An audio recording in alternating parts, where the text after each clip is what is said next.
नमस्कार साथियों, कैसे हैं आप लोग। आई होप आप लोग बहुत अच्छे होंगे। दोस्तों, कौन कहता है कि दुनिया में असंभव है। असंभव कुछ भी नहीं है। अगर आप मेहनत और ईमानदारी के साथ अपने लक्ष्य के प्रति लगे रहते हैं तो एक ना एक दिन मंजिल आपके सामने घुटना टेक ही देती है। दोस्तों, आखिर बात मैं ऐसा क्यों बोल रहा हूँ, आप लोगों को आज एक ऐसी कहानी सुनाने जा रहा हूँ कि जो बिहार की एक कहानी है और ये सच्ची घटना है। इसे हम कहानी के रूप में आप लोगों के सामने प्रस्तुत कर रहा हूँ। आप लोग सुनेंगे तो दंग रह जाएंगे कि ऐसा भी संभव हो सकता है, जरूर हो सकता है। दोस्तों, बिहार में एक ज़िला है और उस ज़िले में एक गांव है। उस गांव में एक परिवार रहता है। उस परिवार में 7 लड़कियां होती हैं, एक लड़का होता है और पति पत्नी होते हैं। यानी 10 लोगों का परिवार होता है, जिसमें मुखिया का नाम होता है कमल सिंह और उनके 7 लड़की होती हैं और एक लड़का होता है और उनकी पत्नी होती हैं। और परिवार की माली हालात अच्छी नहीं थी। कमल सिंह अपने गांव में ही आटा चक्की का दुकान किए थे, जिससे जितना भी कमाई होता था उस पैसे से 40% बच्चों की पढ़ाई पे लगाते थे, 60% पालन पोषण और बाकी घर के अन्य खर्चों में लगाते थे। और 7 बेटियां कमल सिंह को पैदा हो गई तो उनको तमाम तरह के ताने सुनना पड़ता था, तमाम ऐसी बातें सुनना पड़ता था जो सुन के कमल सिंह अनसुना कर दे रहे थे। उन 7 बेटी जन्म होने के बाद इस समाज में उनको इस तरह से देखा जा रहा था जैसे कमल सिंह कोई आतंकवादी का शरण ले लिए हों, आतंकवाद पनाह ले लिए हों। इस तरह से उनको समाज में देखा जा रहा था, उनके गांव में देखा जा रहा था। कमल सिंह बहुत परेशान थे, लेकिन लोगों की बातों पे ध्यान नहीं देते थे। जब उनकी बड़ी लड़की पढ़ने लिखने जाने लगी तो गांव के लोग ताना मारने लगे और गांव के लोग ताना मारने लगे कि 7 बेटियां हैं कमल सिंह की और 7 इनका धुर धुर बेचवा देंगी और कमल सिंह इसी में बर्बाद हो जाएंगे और बिखर जाएंगे इसमें। दोस्तों, कमल सिंह की बड़ी लड़की इस बात को सुनती थी और अपने पापा से आके बताती थी। उसके पापा समझाते थे कि बेटी देखो, समाज में लोग क्या बोल रहे हैं क्या नहीं बोल रहे हैं, इससे कुछ नहीं लेना देना है। हम लोगों को वो काम करके दिखाना है कि जब दुनिया, जो लोग ताना मार रहे हैं दुनिया में, ऐसा कुछ करो कि ये लोग मुंह छिपा करके देखने के बाद भागें, ऐसा कुछ करके दिखाओ। तो बेटियां भी बड़ी ईमानदार थीं और जो थोड़ा बहुत खेती था, खेती में लगी रहती थी, पढ़ाई करती थी।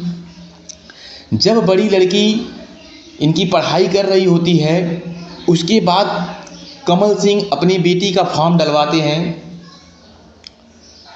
एक कांस्टेबल के पद के लिए। और कांस्टेबल पद के लिए जब फॉर्म डलवाते हैं, उसके बाद जब उसकी फिजिकल तैयारी करवाते हैं, तब भी गांव के द्वारा, लोगों के द्वारा तमाम ऐसी बातें बोली जाती थी, तमाम ऐसी टिप्पणियां कसी जाती थी कि जो कि इनको मजबूर किया जाता था कि टूटने पर, असहाय होने पर।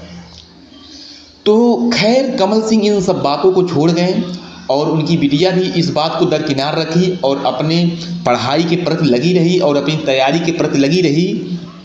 और तो और जो इनकी माली हालात थी, जब बरसात आता था या ठंडी आती थी या गर्मी आती थी, तो गरीबी इतनी कठिन चीज़ हो गई थी इन लोगों के लिए कि चाहे गर्मी होता था तो भी परेशान हो जाते थे, ठंडी पड़ती थी तो भी परेशान हो जाते थे। और इनके घर में फर्श नहीं बना था और इनके घर में एक चारपाई भी सोने के लिए नहीं था। सारे लोग खाना खाने के बाद नीचे फर्श पे सो जाते थे। छोटी छोटी बच्चियां थी तो बच्चियां इधर से उधर पलट के चली जाती थी रात में, और जो कच्ची मिट्टी का फर्श था और उस मिट्टी से बच्चों के कपड़ों में धूल लग जाता था। और धूल लग जाने के बाद जब गांव में बच्चियां जाती थी खेलने के लिए या दुकान पे कुछ सामान लेने के लिए जाती थी, तो वही गांव के लोग उनसे पूछते थे, ये क्या है, तुम्हारे पीठ में कैसे धूल लग गया, तुम्हारे यहाँ कैसे धूल लग गया। मतलब उनकी गरीबी का एकदम मजाक उड़ा रहे थे और मजाक बना दिए थे।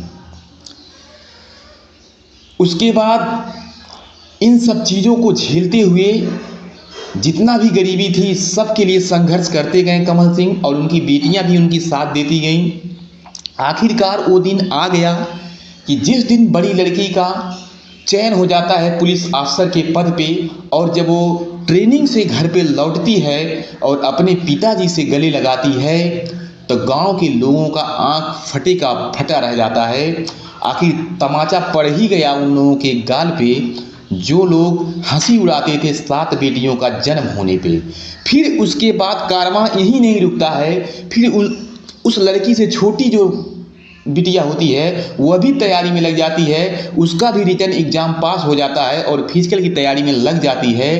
दोस्तों, इसी तरह से कमल की 7 बिटिया पुलिस अफसर के पद पे तैनात हो जाती हैं। और जो लोग कभी कहा करते थे कमल सिंह का एक धुर नहीं बचेगा, सारा दिख करके पाई पाई हो जाएगा, चकनाचूर हो जाएंगे, कुछ भी नहीं कर पाएंगे, तो ये बेटियां भी उनकी कसम खा ली थी कि धुर धुर नहीं बिकेगा। और हम लोगों का जब भी शादी होगा, हमारे 7 बहनों में से किसी का शादी होगा, तो उस समय 2 बीघा 3 बीघा खेत जरूर अपने पिताजी के नाम पे लिखवाएंगे, फिर अपना घर छोड़ के जाएंगे। वास्तव में जब भी शादी होता था कोई लड़की की, कमल सिंह की लड़की की, जो कि 7 बिटिया उनकी पोस्ट पुलिस अफसर के पद पे तैनात हो गई थी, जब भी शादी इनका तय होता था तो पहले अपने पापा के नाम पे ज़मीन खरीदती थी और ज़मीन उनके नामे करती थी। और गांव वाले देखते थे कि हम लोग क्या सोचे और ये क्या हो गया यहाँ। यानी ज़मीन के जो एक एक डिसमिल के ज़मीन का मोहताज था जो बंदा, वो आज 2-4 बीघा कहीं बिके तो खरीद ले रहा है, महज उन बेटियों के बदौलत। जो लोग बेटी बेटा में भेद रखते हैं, इन बेटियों से सीखने की ज़रूरत है, इन बेटी की कहानी उनको सुनने की ज़रूरत है कि जो बेटा और बेटी में भेदभाव रखते हैं। अगर जुनून हो, जज्बा हो, चाहे वो बेटी हो चाहे बेटा हो, तो मंजिल हर किसी को मिल सकती है। कोई भी मंजिल हो, चाहे कितना बड़ा मंजिल क्यों ना हो, वो जरूर मिल जाएगा। जब 7 बिटियां इनकी पोस्ट पुलिस अफसर के पद पे तैनात हो गई, उसके बाद में जब घर पे आती थी, तब वही गांव वाले जो ताना मारा करते थे कि ये बेटियों को जन्मा करके यहाँ बाजार लगा दिया है और इसी में बर्बाद हो जाएगा, कंगाल हो जाएगा, भिखारी बन जाएगा। अब जब बिटिया पुलिस अफसर के पद से कभी कभी घर पे आती थी, कभी कभी अपने ससुराल से इस मायके में आती थी, तो वही गांव वाले कहते थे, देखो कमल सिंह की बिटिया नहीं, ये बेटे जा रहे हैं। तो कमल सिंह की बेटी एक वहीं में रिंकी सिंह होती है, वो सोचती है अपने अंदर, उनको सुना करके कोई व्यक्ति बोलता है गांव में, और बोलती सोचती है, मतलब कहती नहीं है, लेकिन अपने अंदर सोचती है वो कि जब हम ही लोग यहाँ बचपन में थे, धूल लग जाता था कपड़ों में, रहने के लिए हम लोगों को मकान नहीं था, खाने पीने के लिए हम लोगों का खाना नहीं हो पा रहा था, तो यही लोग ताना कस रहे थे। आज देखिए बेटी को बेटी में किस तरह से तब्दील किया जा रहा है।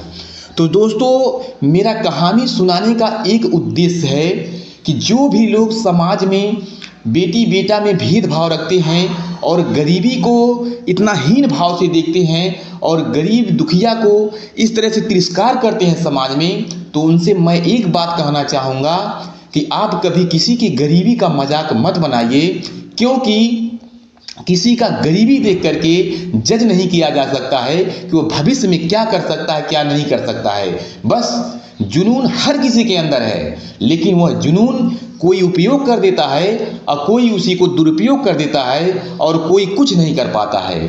तो जुनून जिस दिन सवार हो गया, चाहे वो लड़की हो चाहे लड़का हो, मंजिल कितना भी बड़ा क्यों ना हो, लेकिन वो मंजिल एक दिन उसके कदमों के नीचे उसके चरण को चूम लेगी।